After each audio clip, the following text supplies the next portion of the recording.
Hello, and welcome to the podcast that tries to answer one simple question. What is this thing called film noir?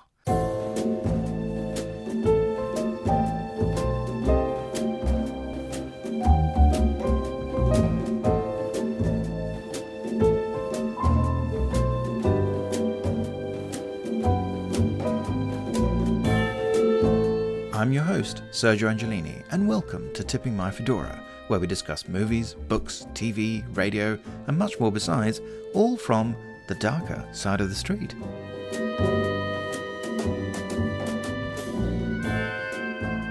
Today's guest is my old buddy, John Lehman Riley. He and I used to share a desk at the British Film Institute well over 25 years ago.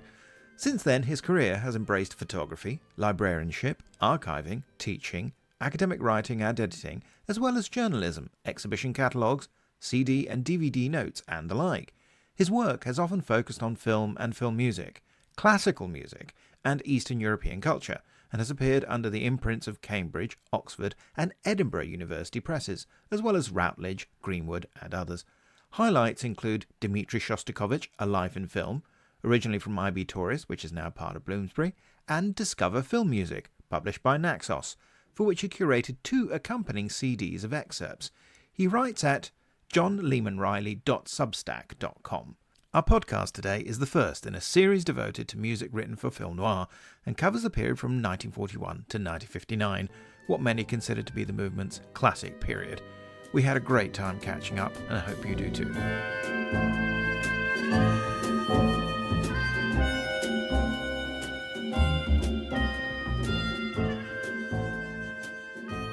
John, it's been a long time coming. I'm really glad you're on the podcast. Welcome to Tipping My Fedora.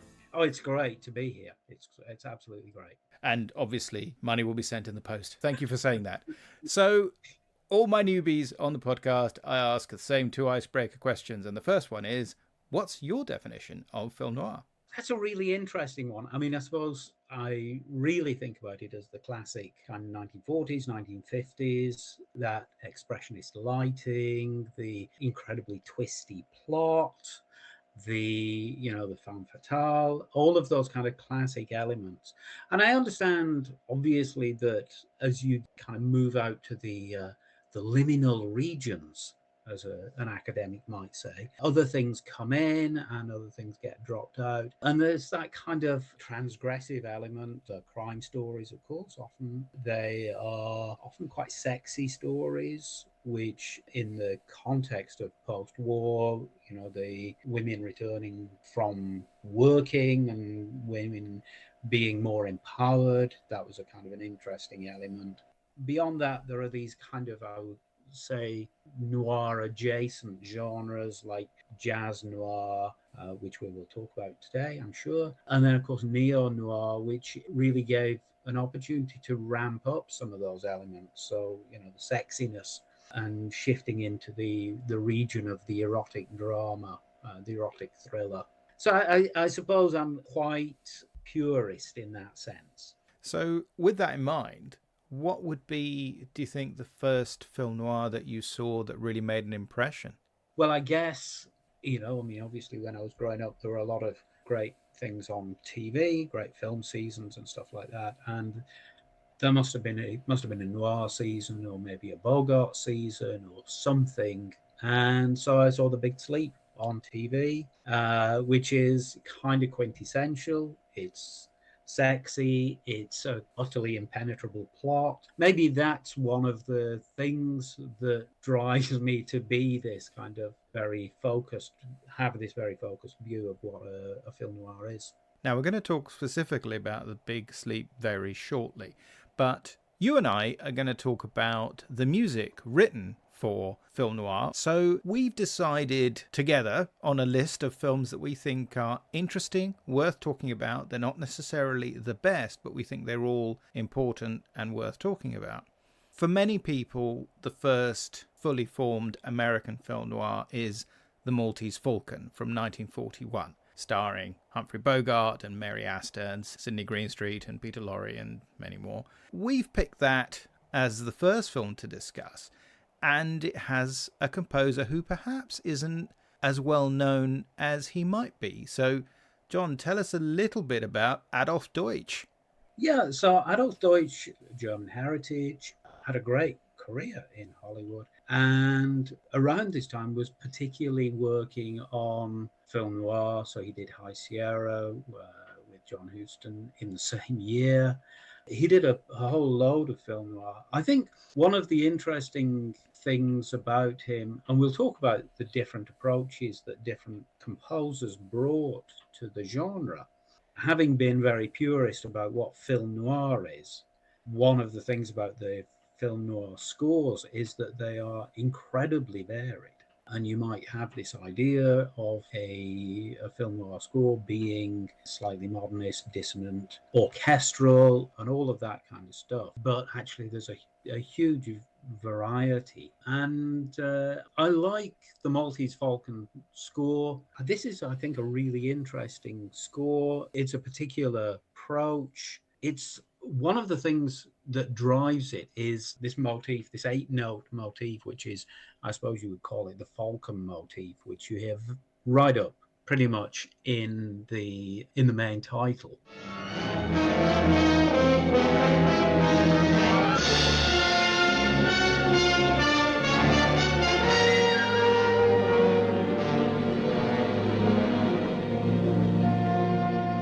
And basically that becomes the really driving force for the whole score. Now, interestingly, when he was talking about it, Adolf Deutsch said that he didn't want to use a leitmotif approach to writing the score. I suppose you could argue that because Bogart is so dominant in the film, that it isn't a leitmotif. You know, it becomes, like I say, this motif of the falcon itself. Within the score, he does a huge amount of things. Like there's this brilliant one where Bogart is drugged, so it's a cue called Deal. Again, it's one of these very archetypal noir film score moments where the music kind of slightly loses its balance, so the strings get kind of quite swirly. Harmonically, it becomes very unclear because there's lots of tone clusters and dissonances. The Falcon motif is still in there, you know, kind of concealed sometimes. And then there's this fantastic kind of kick, this stinger chord where Bogart is kicked. So it's a really interesting score in that it sets up some of the things that you will see necessarily in future film noirs, because obviously, you know, being drugged or having nightmares and dreams becomes a big part of some film noirs, and the scores reflect that in a way that I would say, and maybe the Maltese Falcon is kind of setting up a bit of a template for that kind of scene. Yeah, I mean, it's certainly one that recurs over and over again. I mean, and absolutely, you could compare it with the way that Roy Webb scores the equivalent moment in Murder My Sweet, the adaptation of Farewell My Lovely by Raymond Chandler, and several others where there are nightmarish sequences as well, of course. So there's the kind of theremin approach, and but here it's very early days, although there had already been at least a couple of noir films that explored the Jungian and Freudian world, and many, many more would come. It's an interesting choice because I think Deutsch is obviously, it turns out, you know, he was a Londoner and born of German emigres who then moved to the United States, and he was an arranger on Broadway and then eventually gravitated towards Hollywood. And some of his best work isn't always credited, which is that he was studio conductor and arranger and orchestrator on several musicals as well, for instance, as well as the films in which he actually gets credit as a composer. Weirdly, and I think it's virtually his last screen credit, is for Billy Wilder's The Apartment, which is peculiar because he gets a very big prominent credit, and yet the main theme for the film is, of course, a song by British composer Charles Williams from a British film of 1949. So he didn't even write that bit, but he does arrange it in several important ways throughout the film and writes a number of fun little cues that work very well in that movie. But it's a little peculiar, but it sort of helps to give, in a way, a kind of invisibility to his work. He doesn't have perhaps a signature approach, and yet, as you say, to have an 8-note motif as your primary melody, that's quite a complicated one to do. It is actually unusual. Usually the pattern would be smaller, I think, in films of that era. And so it is, I think, an interesting score where also, of course, it's a film driven by dialogue. So the main title sequence and the sequence when he realizes that Caspar Gutman, played by Sidney Greenstreet, has put a Mickey Finn in his drink, are one of the few moments in the film where, in fact, the music is allowed to be brought to the fore. He has to, some of it just gets buried in the dialogue, buried in the mix, fundamentally. But there is a very good recording of it, isn't there? Yeah, the John Morgan recording, yeah. Which is, I think it's a reconstruction, isn't it? I Yes. don't think so many of these don't have full scores anymore. And I think that was the first opportunity that I had listening to that to probably, beyond the title music, to really appreciate what Deutsch was doing in the film. And yet this is a man with a great filmography, as you say. To have this single motif, which is driving the whole score pretty much, rather than the approach of having, the Wagnerian approach of having different motifs for different people or different ideas. And yet, even though it's you would say almost a one melody score, it's fantastically varied within that. I think also it's interesting, you talk about Deutsch's history on Broadway and things like that, and that sense of drama comes through, that sense of pacing, even though, of course, he's tied to the pace of the film. But that comes through, I think, with a lot of his work as well. And I think, he did several films with Billy Wilder. So maybe The Apartment was a kind of just a nice kind of, here's a nice easy low ball for you. Because, of course, he'd done Some Like It Hot as well. That's right. It was the film they did that they did before. Just before it. Yeah. Which is, again, as different as you could think, even though, you could describe it as a kind of a parts of it as being a kind of a comedy noir. You probably pushing the definition a bit too far. But yeah, his sense of drama is what really comes through, and how to illustrate things. The other thing that's interesting is you think about the fanfare, Max Steiner's fanfare, as being this. Oh, for Warner Brothers, yeah. Yeah, the Warner's fanfare, you think of it as being this monolithic thing, which maybe changed over time. What actually happened was that for the Maltese Falcon, Deutsch moved it down a tone to a lower key, which again gives it a slightly darker feel. So even in the Warner's fanfare, you're thinking, okay, so this is a darker film than some other Warner Brothers films.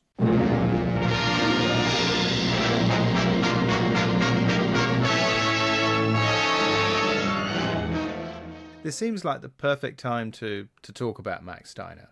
Yeah. Steiner is this extraordinarily important figure, someone who for 30 years dominated music at Warner Brothers, having previously worked at RKO. And he was that figure that was crucial to the classic Hollywood system, where each studio would have, beyond its music directors and so on, but you would have one composer who could kind of do everything, who would work like mad. At Paramount, it was Victor Young. At Fox, it was Alfred Newman. At RKO, it was Roy Webb. And at Warner Brothers, it was definitely Max Steiner, who was incredibly prolific. It should be said, he got incredible respect at Warner Brothers. His was, and it is the case in The Big Sleep, but very often his would be the penultimate on-screen credit before the director not the producer, not the writer. It would be him. It would say Max Steiner, and then it would say directed by Howard Hawks, which is amazing, actually. Yeah. If you think about it, quite extraordinary. Warner Brothers did do, I think, probably the best music scoring, in the sense of, apart from anything else, they famously in the 40s, certainly, they were recording their music scores in stereo and always had this amazing sound, even though the films were going to be released in mono. Soundtrack, the orchestral scores were recorded in 2-track stereo, or often more than 2-track stereo. In fact, they dabbled with a version of sort of 3 or 4 point scoring, even, though that depends on your definition, which is extraordinary. And yet, Maltese Falcon is a film that more or less gets the ball rolling, and it's no longer a prototype. It's kind of, okay, this is film noir, we're starting now. But with A Big Sleep, as you say, it's based on Raymond Chandler. It stars what was now becoming a well-established team of star Humphrey Bogart and Lauren Bacall, who by the time the film came out had become his wife, and they'd already appeared in one film together and would have appeared in 2 more. It's directed and produced by Howard Hawks, a huge name in Hollywood. It has William Faulkner amongst the credited adapters for the screenplay. That's an astonishing, yeah. Yeah, and he did several screenplays, practically all of them for Hawks. Yes, yeah. But it's a terrific score and absolutely subscribes to that leitmotif approach. I mean, there's very much a main title theme, a love theme, a kind of action theme. And there's also a theme that you associate with Marlowe, which is sort of a investigator theme. And I wanted to start with that because it's sort of played in a very humorous key. It's this kind of bum ba bum ba bum ba ba ba, and it's very peculiar to me because I have to say I love the music, but that bit always throws me out because I think, well, that's not film noir. That's very comedic.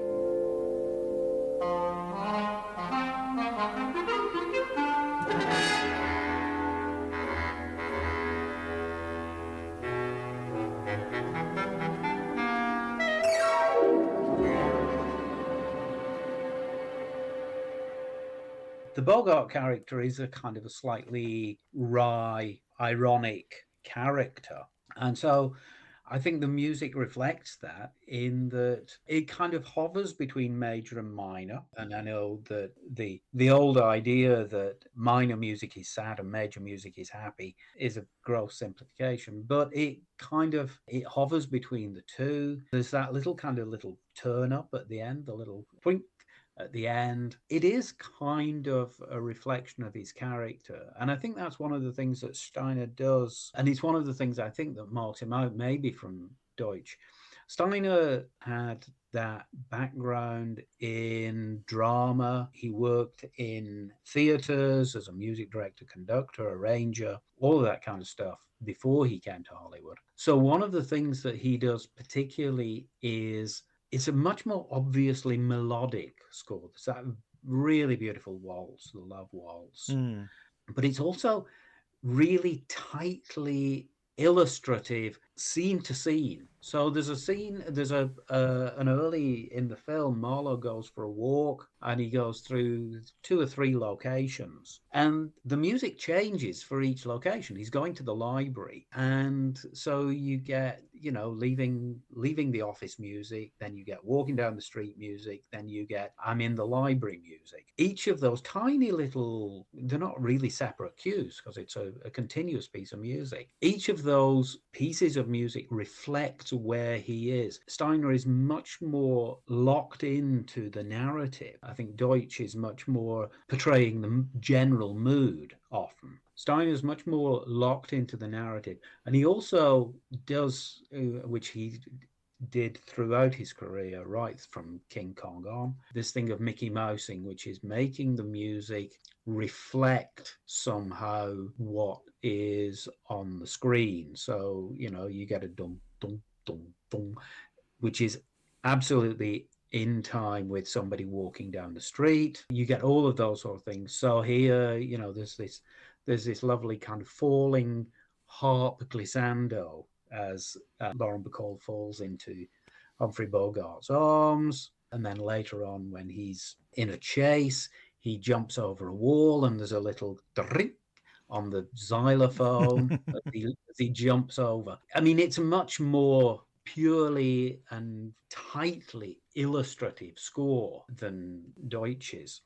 And the other thing is, when I was talking about the musical, the harmonic weirdness of that main theme, the major, minor, happy, sad, and then right at the end of the film, of course, you get it, and all of that minor stuff has been swept aside, and it's all in the major, and it's all, oh no, everything's happy, it's good, don't worry. Yes, because it does in fact have that rather odd last shot, which is in essence the hero and the heroine just sort of looking out the window, almost, isn't it? They're kind of, and it's sort of, yes, it's going to be a new day, sort of thing. Everything is all right now. But in fact, I mean, I agree with you completely, everything you've said, and I love the love theme. I think it's, at some moments, he plays it quite slowly, and it has this extraordinary feel to it, real heft to it. It feels like a grand romance, which you don't anticipate, but it's a lovely melody and it's sort of really beautiful. What's interesting to me is the way that, as you say, in terms of counterpoint, when we get to the setup for the final scene of the film, so we actually have a number of important things happening, but it's the Lauren Bacall character and the Humphrey Bogart character. They're in a car and they're driving towards this house, the one owned by Geiger, who we'd seen at the beginning of the film where the first murder occurs. They're driving towards the showdown. They've gotten away from the gangsters. They're heading now towards it. And so on the one hand, you've got a lot of information. There's a big info dump taking place. But Steiner is also reflecting the fact that this is the scene where, so that this isn't just a boring exposition scene, the two characters profess their love for each other, so it becomes a love story at this moment, overtly. But also there's a kind of chase element, because they have to get there in time. So rhythmically, you have this driving force, which is literally the driving of the car, and you can almost hear the wheels turning in the kind of the Mickey Mousing style. I mean, he was never heavy-handed like Dmitry Tiomkin, but absolutely, he's reflecting literally the forward motion of the scene. It says dum dum dum dum dum dum dum dum, and you can actually hear it moving forward. But it keeps interweaving the love theme. And it really rises to a number of big crescendos. And there's a certain point that you can barely hear it on the soundtrack recording, but you can hear it on the re-recording of it, particularly the one by Charles Gerhard and the National Philharmonic, which is where I first heard it as a score, divorced from the images. There's a bit of organ music being played just in that last moment to give it an extra elevation.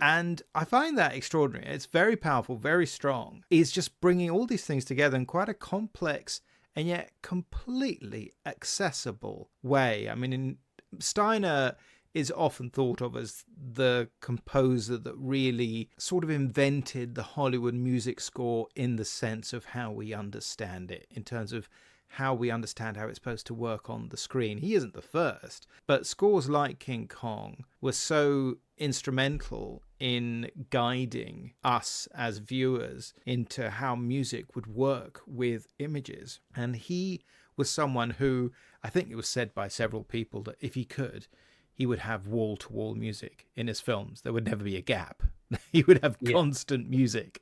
And so, but I don't know if anyone feels there's too much music in his films, but he's doing a brilliant job here. And it was interesting to me. I rewatched that today ahead of our podcast, and I was just struck by how successful that was, that element of the music. Because The Big Sleep as a film noir does have some oddities. It has a lot of, like several Howard Hawks films, it has a lot of screwball elements to it. It has a lot of guy-girl banter. It has a lot of humor. And visually, because none of Hawks' films have a distinctive visual style. He's an auteur who you recognize because of the way the scene's played and because of the type of characters he deals with, but not as a visual stylist. All his films look great, but this is because he's got somebody really important like Sid Hickox lighting the film for him. And this is a film that was shot entirely in the studio. It's all completely controlled.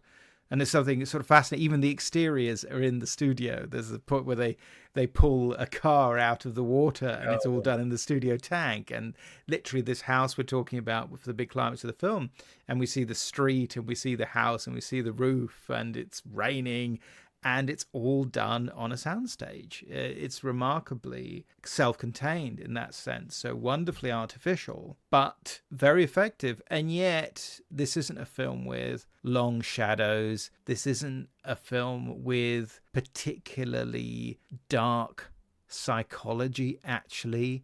The baddies are baddies, the goodies are quite good. The one character that's genuinely noirish, which is the younger daughter, basically it's the part they changed from the original novel. In the original novel, well, they changed several things, but from a plot standpoint, she's much more central to the resolution of the story, and they completely get rid of that. So this is the sister of the Lauren Bacall character. That does, if you know the book in particular, you watch the film, you're thinking, this isn't going quite where it should.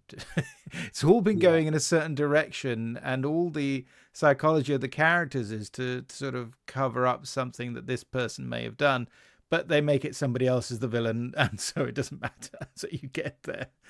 And it works so well that you just ignore all of that. But nonetheless, the tone, you can never get it mixed up with Double Indemnity or Robert Siodmak's The Killers, shall we say, or Jacques Tourneur's Out of the Past. It's not as oniric, it's not as dark, it's not as despairing, it's not as cynical at all as any of those films. But it's marvellously entertaining. I mean, one of the things I think is very interesting about film noir and music is that, they are often, you talked about some of the exposition dialogue, they can be very talky. And so you've got that inherent conflict of, you need to hear the dialogue clearly, but then the music is doing its own thing, supporting that or whatever, illustrating the scene. Or that's one of the things I think that some of those composers are really great at. Steiner was, for instance, Betty Davis's favorite composer.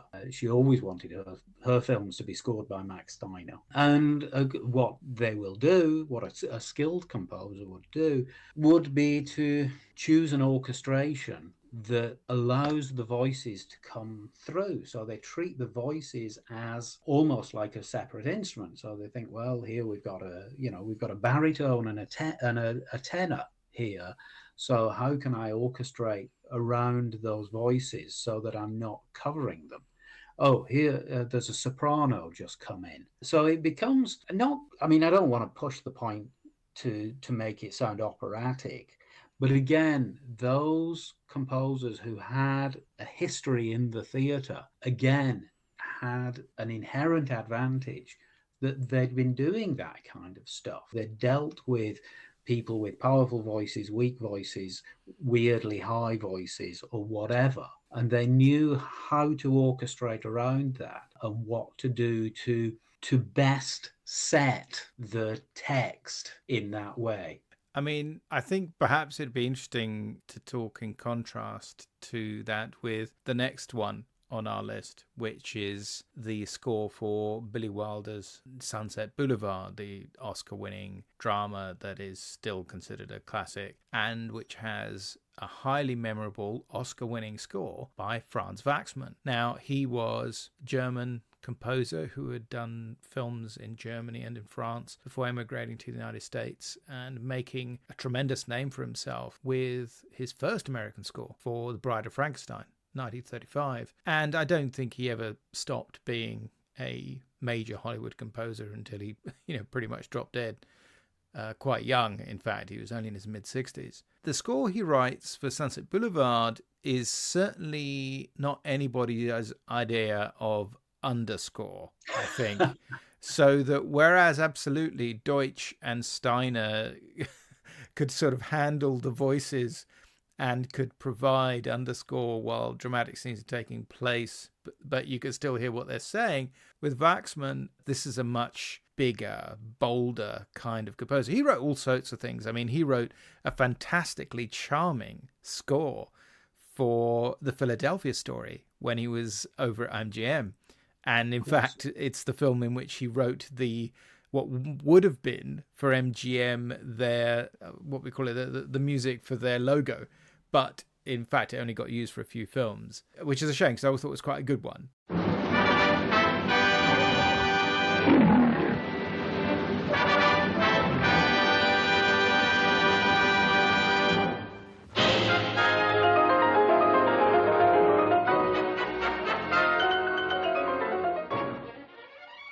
Newman wrote the 20th Century Fox fanfare. Steiner wrote the music for the Warner Brothers crest at the beginning of all their films.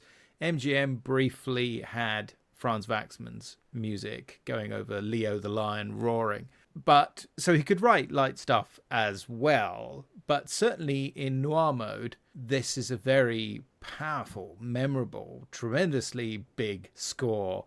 I mean, I do love it, and it has wonderful elements to it. And obviously, it's a film that famously begins with a very unusual type of narration, because the opening voiceover is from a dead man played by William Holden, who's floating in a swimming pool. And then we flash back and we find out just how he got there. You see, the body of a young man was found floating in the pool of her mansion, with 2 shots in his back and 1 in his stomach. Nobody important, really. Just a movie writer with a couple of B pictures to his credit. The poor dope. He always wanted a pool. Well, in the end, he got himself a pool. Only the price turned out to be a little high. Let's go back about 6 months and find the day when it all... What do you think about Waxman's work in general and in this film? I mean, Sunset Boulevard, I absolutely love. It's one of those films, you know, if you don't know the story, it's about a silent film star who has been really kind of passed over, but she is kind of completely insanely thinking that she's still a great star, and she is serviced in this delusion by her butler. The music, I think, is really, really wonderful at reinforcing and perpetuating her delusion. It's very, very consciously melodramatic 1920s kind of silent film score. So there's a tango with an alto sax, which, you know, you can imagine being the score for a Ramon Navarro or a Valentino film, you know, Four Horsemen of the Apocalypse or something like that. It's a film score which is knowingly melodramatic. Waxman has gone right up to the line and he said, yeah, I can take one step over. And that's enough. I'll just take one step over. So if you listen to the score without the film, it kind of sounds ludicrous and over the top. When you see it with the film and knowing the plot of the film, it suddenly becomes a really brilliant insight and support to the narrative and to the lead character's delusions. I just think it's one of the great scores, not just of film noir. I think it's just one of the great scores, full stop. Certainly, I know what you mean about the kind of over-the-topness of it, particularly in the climax when we get this Salome's dance sort of added to the soundtrack.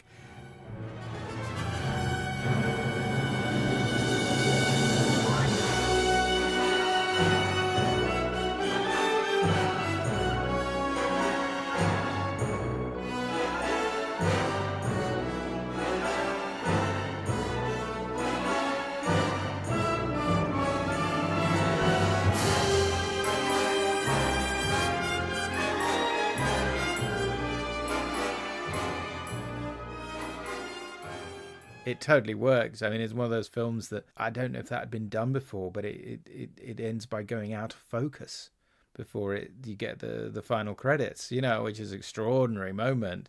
but which is absolutely, you're going inside somebody's head and their mind is just completely clouded over, literally. But the music rings out and you get this wonderful kind of dance music to go with the Salome theme, which is terrific. This is, of course, the film where Gloria Swanson gets to say, "I'm ready for my close-up, Mr. DeMille," with Cecil B. DeMille playing himself in all his glory. And I agree with you completely. It's a great film. Dark and cynical seems almost unkind, but it takes a somewhat jaundiced view, obviously, of what can happen to people in the Hollywood community. And most films about Hollywood, either it's the road to ruin idea of A Star is Born, or they tend to be lightweight. They tend to be comedic. It's about how Hollywood can help your dreams come true. Yeah. This is a film that took a tragicomic view. There is a high level of comedy. Well, there's almost a campness about it. It looks back on the silent era kind of lovingly in a way, but loving its flaws as much as loving its greatness. The over-the-topness and the excess of silent film, as we popularly think of it. It's kind of in love with that as much as it's criticizing it. Also, I think Waxman, it's important that he is quite a modern composer. I mean, when we talk about Steiner, even Korngold, who we're not going to get to mention today, but Erich Wolfgang Korngold was, of course, the other great composer at Warner Brothers, but had a very different contract from Steiner's. He sort of did 1, maybe 2 film scores a year. That was it. He was very much someone who came from serious music, worked in Hollywood for a while, and then went back to it. Steiner was someone who I think felt unwell if he wasn't composing music, frankly. It's almost like Richard Rodgers. Richard Rodgers apparently once said he felt constipated if he wasn't at the piano composing. It's kind of just an extension of his living. He kind of had to do it. And certainly in this film, you get just that opening title sequence, which is this strong, fascinating piece of music that goes in 4 different kinds of directions. And I think it's a fugato, and looks forward to the score he did the next year, which also won the Oscar, which is A Place in the Sun. Oh, yes. Which is maybe even better, which is a film score that you and I have discussed just because it looks forward does it look forward to Shostakovich or back? I can't remember. It's very weird that it's just one of those utterly bizarre, coincidental moments where 2 people on opposite sides of the world had the same idea at pretty much the same moment. And so there's this kind of this kind of leaping, running, kind of fuguish, very driven piece of music.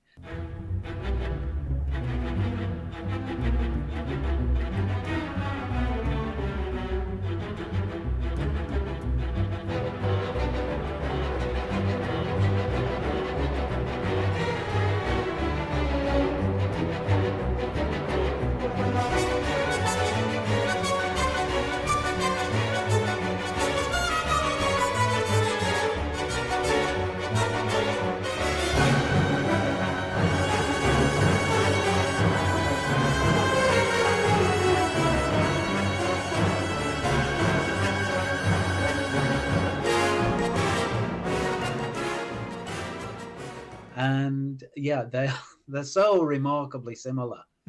But I'm pretty sure that Shostakovich never saw A Place in the Sun. And certainly at that point, Waxman had not heard Shostakovich's 11th Symphony. Just a bizarre coincidence. I mean, equally, it's probably worth saying that given the type of film that Sunset Boulevard is, which has lighter moments as well as darker moments and is set entirely in the Hollywood community of the late 1940s, you do also get a very nice kind of piece of music that Waxman writes for the kind of Hollywood studio type sequences, which are very charming and melodic. And equally, there is a kind of strangulated love theme in there that gets completely bent out of shape, but which has a strong melody that you can absolutely recognize. So it isn't just this ridiculously sort of hard to appreciate score that is too modern for even modern sensibilities today. I think it's very accessible, and yet it's a very well thought out piece of music, and it's not condescending to anyone, and it isn't giving way to any of the obvious conventions of movie scoring either. He's just doing his own thing incredibly well. I do love it. I think that and A Place in the Sun, you can see why they got back-to-back Oscars. I think they are enormously impressive, but this is a guy with an amazing resume. Having talked about a composer who, if he's not exactly imposing himself on the film, is absolutely locking himself into the style and approach of the film and is absolutely in sync with it, we then move on to perhaps the composer that, of all the ones we're going to talk about today from the great Hollywood era, the one who had perhaps the greatest influence even for today's listeners. He's the only obvious one where some of the music he wrote will still be recognized for a variety of reasons. That's Bernard Herrmann. Of a number of scores we could have picked for this primer overview that we're providing on scores for noir films, and we're going to do, I hope, many, many more, John. But the one that you and I have sort of said, let's do it, is a very neurotic film called On Dangerous Ground, which is a police thriller directed by Nicholas Ray, starring Ida Lupino and Robert Ryan, and is a film of two great contrasts. One is the world of the cop, played by Robert Ryan, which is the city, and it's a world of darkness and violence, and is the urban noir nightmare world. And then he has to go out into the mountains, into the snow-capped areas to follow a killer, and reaches the home of this character played by Ida Lupino, who's blind. And she exists in this kind of white world, in the sense of tonally everything is rather barren, but it's snowy and very beautiful and very clean and unpopulated, as opposed to the grungy darkness and heaviness of the world that we'd seen in the city. So it's a score that has these two contrasting elements to it. And also, very unusually, Herrmann, who writes this, I think it is an extraordinary, steely score on the one hand with the most beautiful love theme. Equally, unusually, and again, very typical of him, I think, he insisted on a special credit for the person who is playing a very unusual instrument. So Virginia Majeski was credited for playing the viola d'amore, as we would call it in Italian. How would we say it in English, John? Well, we'd say it with a bad English, with a bad Italian. So viola d'amore, would we? Which makes it sound like a movie star. And and she gets it's a 6 or 7 stringed violin, is it? It's this kind of violin viola type instrument with, like you say, 6 or 7 strings. The interesting thing about it is that below the strings that you actually play, it has a set of resonating sympathetic strings, which you don't touch, but which resonate in sympathy with what you're playing. And so it gives it a kind of a slightly halo-ish quality. It's a difficult instrument to handle. Janacek uses it in a couple of his operas. Really, in the orchestral pit, you never really conscious of it. It's more of a, for Janacek, it's, I think, more of a symbolic than, I think he was just taken with the name of the instrument, wanted to use it. But obviously on film, you can properly record it. And so you get this gentle kind of, like I say, this slightly out of focus, maybe little halo around the sound, which is really beautiful. And it really ties in with the isolation, I suppose, when he goes out to see Mary Malden. But it's one of the things about Herrmann, which again is pushing things forward technically, his fascination with strange instruments. The same year he did this, he did The Day the Earth Stood Still, which is full of theremins. You know, he did the Larry Cohen films where he's using electric organs and all kinds of. He was really interested in strange orchestrations. I mean, beneath 12 Mile Reef had something like, I can't remember, like 12 trombone players or something. Ludicrous. Yeah, there was that. Also, there was that instrument. Was it the serpent? Oh yes, that he used for White Witch Doctor, I think. Yeah. Yeah, this early kind of, I don't know what it became. I mean, it was like a kind of an early bassoon in a way. One of the ways that he was pushing things forward sonically and in terms of the pure sound of the orchestra. I mean, it's an amazing score. And, in a way, I feel that it kind of gets slightly forgotten in the Herman filmography because people always think about the big Hitchcock films and maybe the Harryhausen ones and things like that. But this seems to me a great score. I mean, there are a lot of pre-echoes of later things. So, the way that the main theme kind of rushes forward and then stops is kind of North by Northwest-ish. Some of the orchestration is quite Vertigo-ish. Yes, when I was re-listening to it, all of a sudden I was thinking of Vertigo quite a lot, actually. Yeah. And then there's the galloping hunting scene, which from Marnie. From Marnie. I mean, Herman was an inveterate reuser of his own stuff. I mean, a lot of these composers were.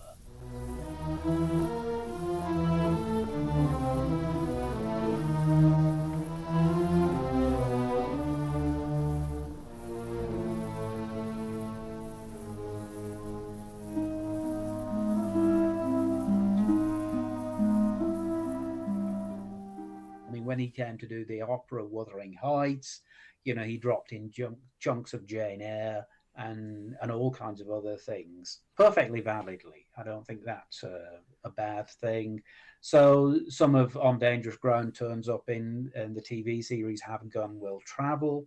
Yes, I must admit, I'd never noticed that. I read about that, but it's been too long. I used to have an LP of his music from Have Gun Will Travel, and it never struck me at the time, but I don't know if I still have the LP, so I can't prove that one. Like I say, I think it's an undervalued score of his, which is one of the reasons why, particularly wanted to talk about it, because obviously you could talk about Hangover Square, another great score by him, or Vertigo.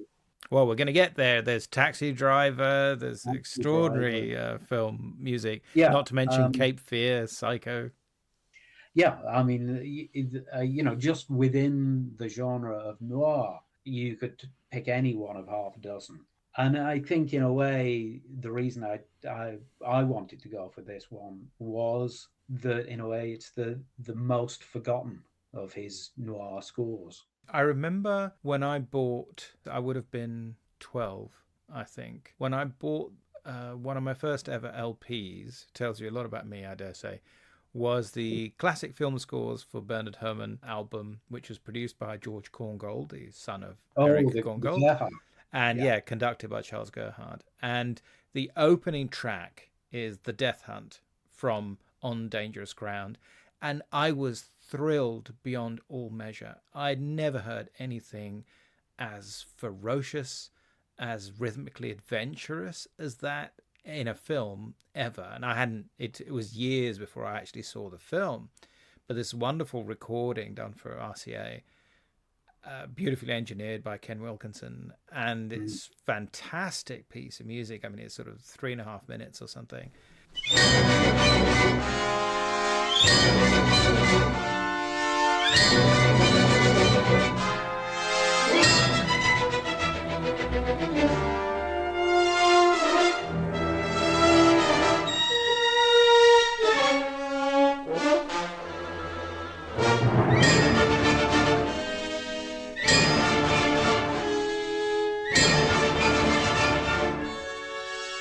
And that's the bit that tends to get played, I think, partly because because of the album, the full orchestral parts exist.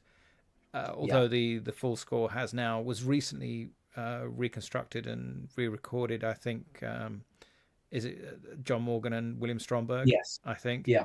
And but it's an extraordinary piece of music. As I say, it's full of this kind of it just sheer steel. I mean, there's this instrument that he used for some of it, which is this kind of, they're almost like two rings that you wear on your wrist, I think, and have to beat together, which again is a very unusual instrument that I think when it gets re-recorded they don't replicate that, but it's on the original soundtrack.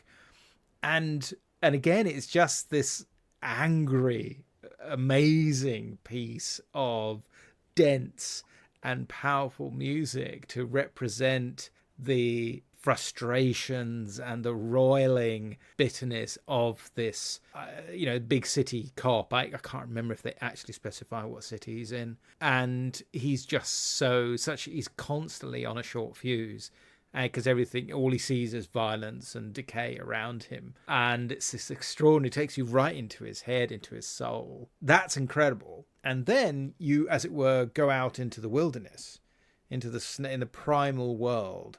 So you leave the kind of the built up humanity's version of civilization and you go back to nature. And one of the things you get is this magnificent love theme, which I think is called Blindness, which is associated with the Ida Lupino character.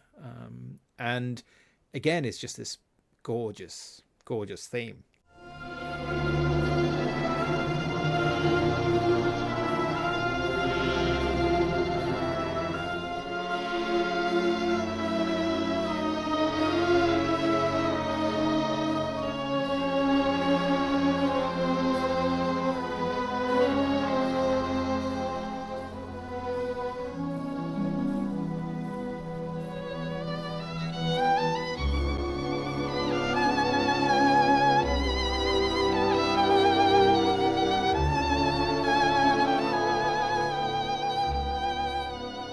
Those two contrasting elements with lots and lots of terrific music in between, although it's not a long film, is it? It's only about 80 odd minutes or so. It's one of those ones that probably got slightly shortened because it was one of those films that got caught up in the Howard Hughes regime at RKO, but was produced by John Houseman, who had produced Citizen Kane and so knew Herman of old from the radio days and so on. But I think it's just, I do love that score. I think it's quite extraordinary work. To me, it looks forward to a lot of his later stuff, which unfortunately is kind of slightly overshadowed it. Yeah, I'd absolutely agree with that. I think so. It's at least there is now a decent CD of it out there for those who buy CDs. There's downloads as well. And the film itself is available in an excellent Blu-ray from Warner Archive. So recommend to anyone to buy that. It's got a very good audio commentary by Glenn Erickson, who writes column as Cine Savant. He used to be DVD Savant, but it's well worth getting. Leaving Herman aside, we can now move to someone who who knew Herman but had a slightly interesting relationship with him, which is David Raksin, who for a long time worked at Fox as a kind of staff composer before he got his big chance. And his big chance was Laura. We talked about including Laura because it's a major film noir from 1944. But although Laura is a lovely song, albeit clearly modelled, it seems to me, on Duke Ellington's Sophisticated Lady, which in fact it replaced. They wanted to use Sophisticated Lady and they couldn't agree on it, and I think there was probably a licensing fee issue as well. So he was a staff composer and they asked him to come up with something. The song's an evergreen. Johnny Mercer wrote lyrics for it. It's part of the Great American Songbook now. It's a lovely song. As a score, it's disappointing, it seems to me, because my recollection of it is that the entire score for the film is just simple variations on that song, and none of them are very dramatic, are they? Yeah, it's a bit, obviously a lot of film scores are essentially modeled in that way. A lot of film scores are essentially, here's one or two melodies, and here's a variation on first one, and here's a variation on the second, and here's another, and here's another, and here's another, and here's another. That kind of goes with the territory, and certainly some of the films we could talk about and will talk about take that as their model. It just seems to me that the variations in Laura are not incredibly inventive. Yeah, I mean, they work for the film, but if you just listen to them as music, it doesn't seem to get you very far, it seems to me, which is why we picked an incredibly minimalist score, but one with a sensational theme song, which is The Big Combo from 1955. So this is 11 years after Laura, and Raksin is coming up with a score of a very different type. I mean, it's very brassy, it's super jazzy, a bit of big band. I feel like maybe, is it a bit bebop? I'm not sure, but it has this wonderful bounce to it. It's an extraordinary piece of music.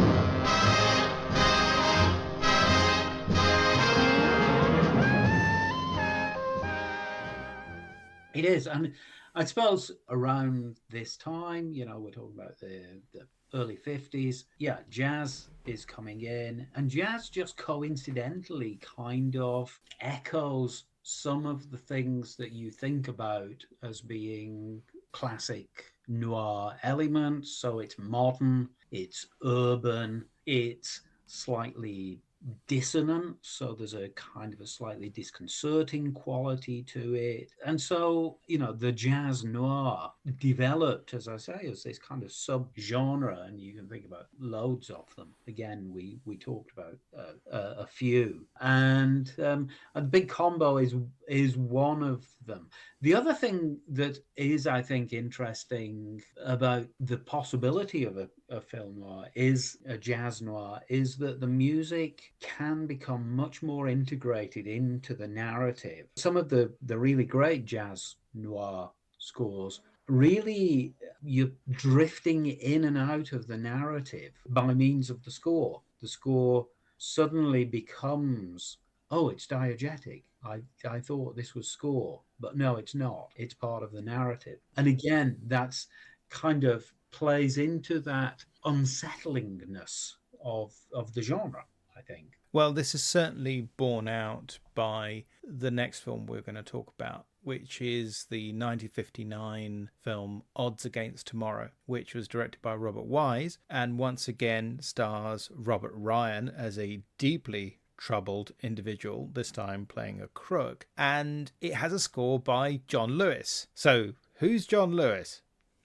So John Lewis was a member of the Modern Jazz Quartet with Milt Jackson, Percy Heath, and Connie Kay. So Lewis wrote this extraordinary score, Odds Against Tomorrow, for, in fact, a much enlarged group. It was a 22-piece band with the quartet at the center, and then he got in people like Bill Evans on piano, Jim Hall on guitar, and Gunter Schuller playing the horn. Now, Gunter Schuller is maybe not a particularly well-known figure now, but Gunter Schuller was a leader of what was called the kind of the third way, which is the idea of integrating popular and jazz, other genres, into the concert hall. And of course, you think about, some of the things like Leonard Bernstein did, say, like Prelude, Fugue and Riffs, music, indeed, even for On the Waterfront, things like that. That was one of Gunter Schuller's things. In fact, he ended up teaching in London. And so Odds Against Tomorrow is, again, really kind of dark score, which again becomes part of the narrative.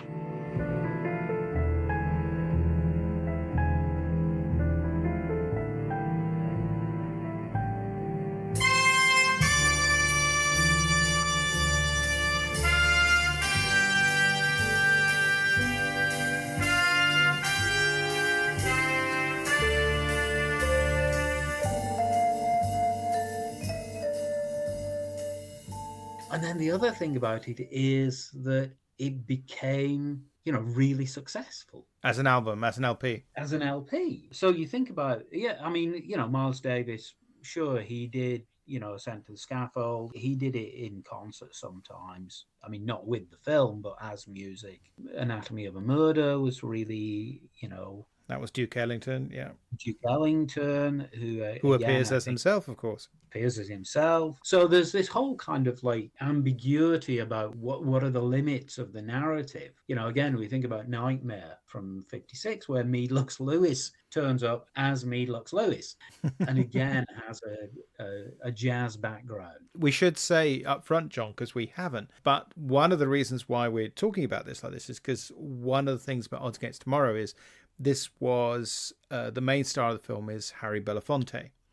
And Harry Belafonte plays a vibraphone player in the film, and we see him actually play that in the film. We actually see him perform in a club. And I don't know, actually, if that, what he plays there, he's not playing with a quartet, is he? He's not playing with the MJQ on screen, I don't think, right? So, yeah. But so just to say, because we've made a point of saying it's diegetic, we haven't said how.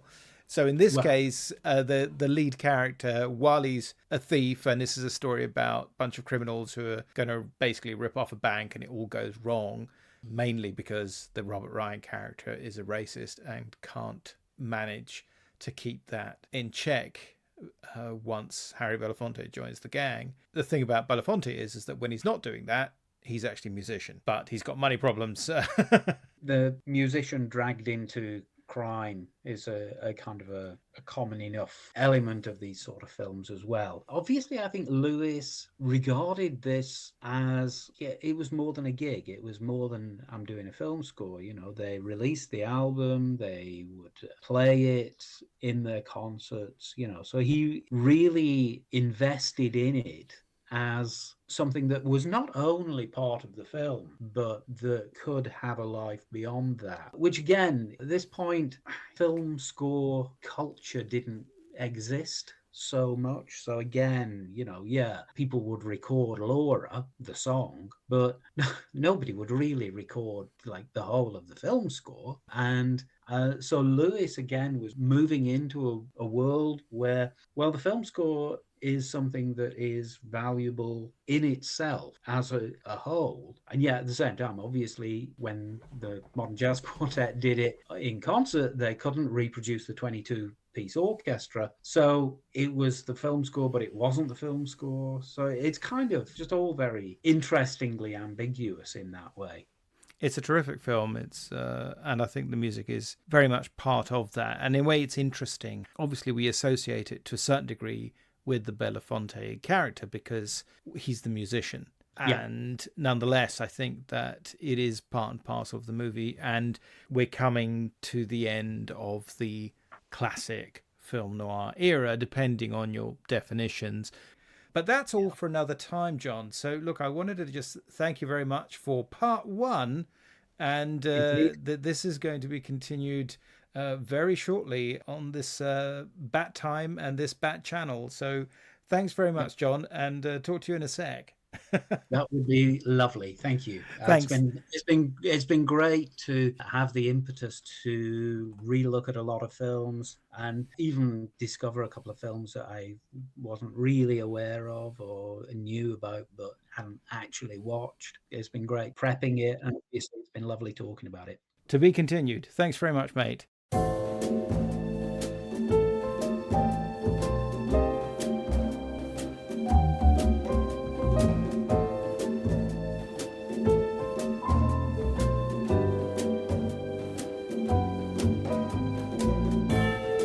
You have been listening to Tipping My Fedora, the show about all things noir. It is produced for Castiglione Publishing by me, Sergio Angelini, and our theme tune is by Petar Milinkovic, whose work is available through Tailkeeper Music. All audio clips are the copyright of their respective owners, and used under fair dealing and fair use exceptions solely for the purposes of criticism and review. Please subscribe to Tipping My Fedora wherever you get your podcast fix. And it would be great if you could leave ratings and reviews about the show at Apple Podcasts. Be seeing you.